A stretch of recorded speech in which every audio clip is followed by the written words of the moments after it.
Hi everybody, welcome back. Thank you for joining me today. My name is Janine and we're going to continue with our Pilates exercises mini mat class today, including our side leg kick, which is a fantastic move to lengthen and strengthen around the hip flexors, the hamstrings, the glutes, and the core. And then working with some spinal extensions, some great moves to help improve your posture, strengthen your upper back, and release tension from maybe always being in that forward rounded position. So let's start today on our side. Join me on your side body, coming down with either your elbow bent underneath your head for a little balance this way, or some folks prefer to be up here. I'm not quite as comfortable in my shoulder, and in fact, that's a bit more of an advanced version. So I'd suggest just coming right down onto your side arm.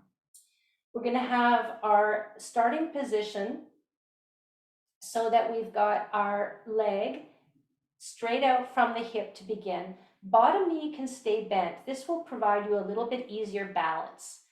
The core should be set to drawn up and in, so you feel that connection, that strength supporting you around your middle. You can have light touch with your fingertips to the floor, and the foot is flexed. So let's just point and flex this top foot a few times. So you just get that feeling of movement, because we're going to go through these two different positions in the foot. Flexing the ankle when we kick forward and pointing when we take the leg back. Let's do a few circles. Breathing in, breathing out, and a few circles the other way. Good.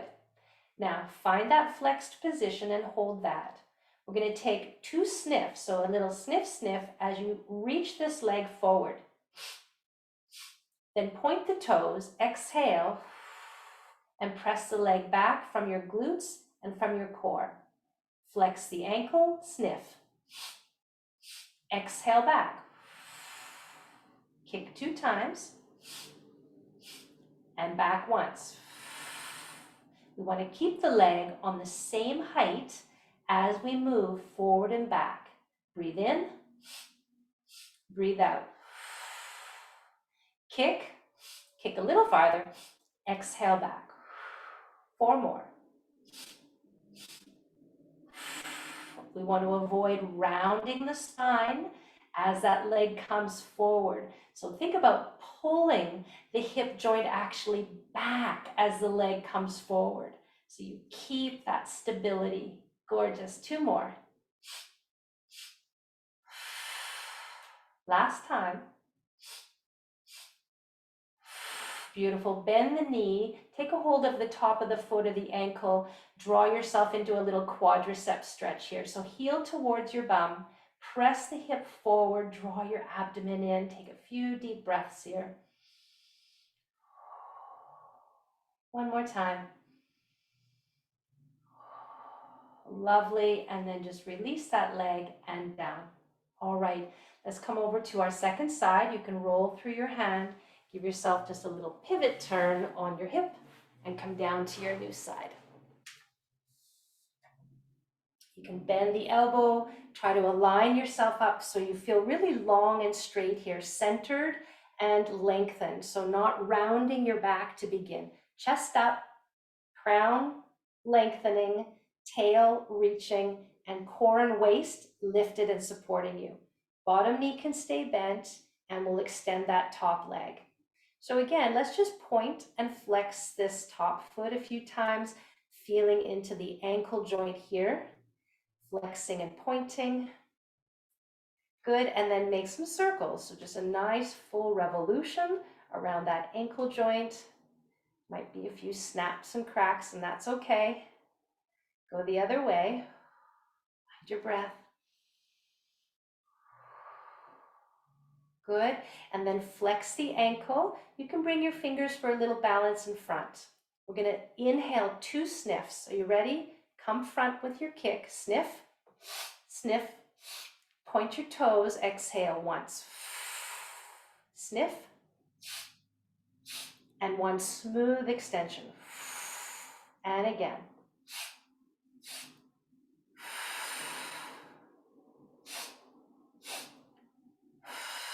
We want to find smooth movement without swinging or bouncing uncontrollably, right? So it can have a little bit of pace, but I've got lots of control. Sniff, sniff, exhale. Again, careful not to round the back, keeping that core connection. Last two. One more time.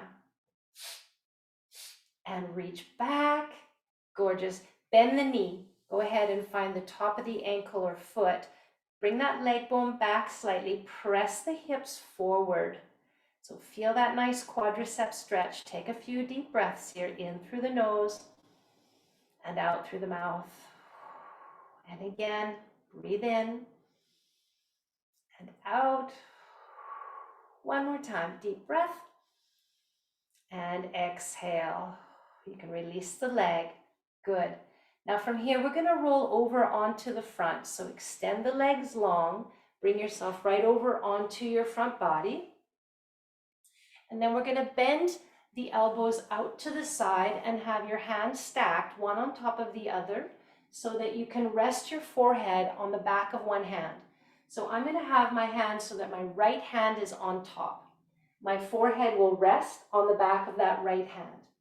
Your legs are going to stay reaching out and behind you, and they're not going to lift. So use your glutes to press down and your core to pull up. The movement is to stabilize the shoulders away from your ears. Feel that gentle sliding towards your hips. And then I'm going to lift my head with this right arm coming with me. So I'm coming up into a little bit of extension. The right arm comes with me, and then I lower back down. Try it again. Shoulders slide back, exhale, lift and lengthen up and down. Think about your legs being really strong, like an anchor, so that you've got something to generate some stability, and then you can reach the upper back up and away from there.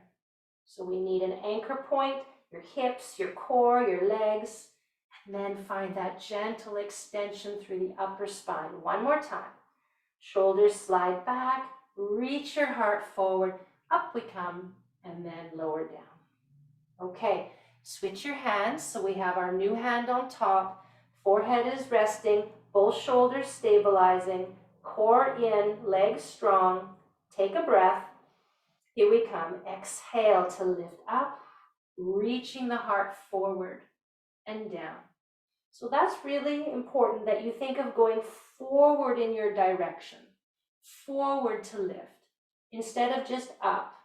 Think about reaching your chest towards your bottom hand and beyond. Okay, so the energy doesn't get stuck in the low back. You want that upper spine to mobilize. The other thing to think about is drawing your shoulders down and towards your hips. So we create that little V shape, that energetic stability from the upper back muscles. Let's do two more. Lifting and lowering. One more time. Lifting and lowering down. All right. Let your hips go for a little rock.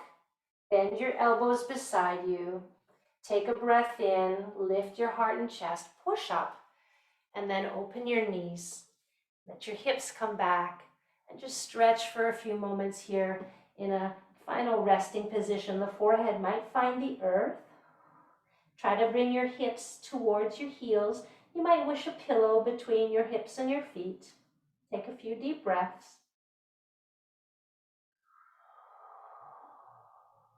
One more.